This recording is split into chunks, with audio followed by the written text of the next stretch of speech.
News channel में आप सभी को स्वागत है। कि जो जहानाबाद संसदीय क्षेत्र के आपके चुनाव प्रभारी बनाया गया लोकसभा के, तो जहानाबाद में सबसे सिंपल ऐसा सवाल कि इस बार ललटेन जलेगा या तीर चलेगा? सवाल अभी ललटेन और तीर का नहीं है। ये जो प्रश्न है ना, ये ऐसा मालूम चल रहा है जैसे आपको संविधान की चिंता नहीं। अभी ये सवाल ये है कि देश में संविधान को बचाए कैसा जाए, और जो दल संविधान को बचाने के लिए खड़ा होगा, बिहार के तमाम दलित समाज उसके साथ खड़े रहेंगे। जब दलित समाज खड़ा हो जाएगा इस देश में, तो ललटेन जलेगा कि बुझेगा? जलेगा ना। सर, संविधान की जो बात करें तो चिराग पासवान का मानना है और कह रहे हैं जहानाबाद में जब आए थे तो कि एनडीए गठबंधन की अगर सरकार बनेगा जो 5 किलो मिल रहा है वो भी मिलना बंद हो जाएगा। ऐसा है ना कि वो मेरा भाई है, लेकिन ज्ञान की कमी है।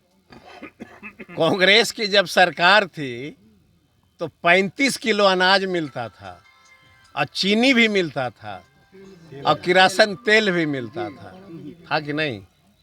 पता नहीं पत्रकार महोदय को याद है कि नहीं। तो 5 किलो जो दलितों को अनाज देते हैं, उसके घर की आबादी गरीब को देखिएगा। प्रधानमंत्री के यहाँ, प्रधानमंत्री जी के डेरा में एक टाइम का कम से कम नाश्ता बनता होगा 25 केजी का, और दलित को 5 केजी अनाज दे के थप्पड़ मार रहे हैं, उल्हाना दे रहे हैं। कांग्रेस ने 35 केजी राशन दिया, चीनी दिया, किरासन दे दिया, तेल दिया। कभी उन्होंने जो है उल्हाना नहीं दिया। उल्हाना समझते हैं ना? थप्पड़ मार रहे हैं 5 किलो राशन दे के दलितों को कि हम तुमको भोजन दे रहे हैं। दलितों के कंधे में इतनी शक्ति है कि देश के प्रधानमंत्री को ये कमा करके 35 केजी दे देगा।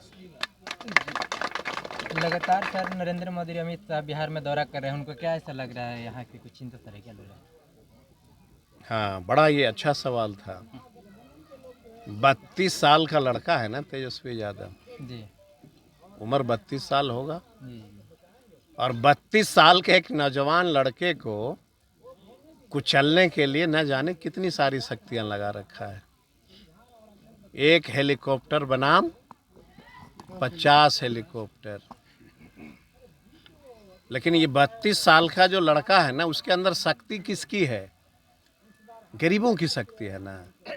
अंबानी और अडानी की तो शक्ति है नहीं इसके पास। और एक चीज याद रखिएगा, इस धरती पर जिस इंसान के साथ गरीबों का आशीर्वाद होगा ना, उसको कोई माइका लाल कुचल ही नहीं सकता है। नरेंद्र मोदी जो नारा लगा रहे हैं इस बार 400 पार, तो इसमें कितना लग रहा है दम ऐसा? ये तो संविधान बदलने की साजिश थी ना। सदन तो सरकार एक एमपी ज्यादा हो जाएगा तो बनेगा। उनकी इच्छा थी कि जनता को बरगला करके और हम वोट ले लेंगे और अब जो है इलेक्शन को ख़त्म कर देंगे, संविधान को बदल देंगे। और संविधान बदलने का वीडियो वायरल जो है देखे हैं ना। प्रेम कुमार मंत्री मीटिंग कर रहे थे, उन्होंने भी कह दिया कि संविधान को बदलना है। देश के कई नेताओं ने कहा कि संविधान बदलना है, अभी हमको 400 पार कर रही। तो जब धुआं आग लगती है तब न धुआं उठता है। आखिरी बात आया कहाँ से? क्यों हम लोग कह रहे हैं कि संविधान बदल देगा इन लोग? कहीं माचिस की तिल्ली जली होगी? इसलिए समझा देंगे अबरी। कल पटना में पीएम नरेंद्र मोदी का रोड शो हुआ, इससे कितना लगता है कुछ प्रभाव पड़ेगा?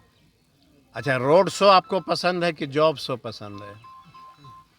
आप एक बार सर्वे कर लो। आप जाके चौराहे पे आप जो है बाइट ले लो नौजवानों से, पूछना कि आपको रोड शो पसंद है कि जॉब शो पसंद है।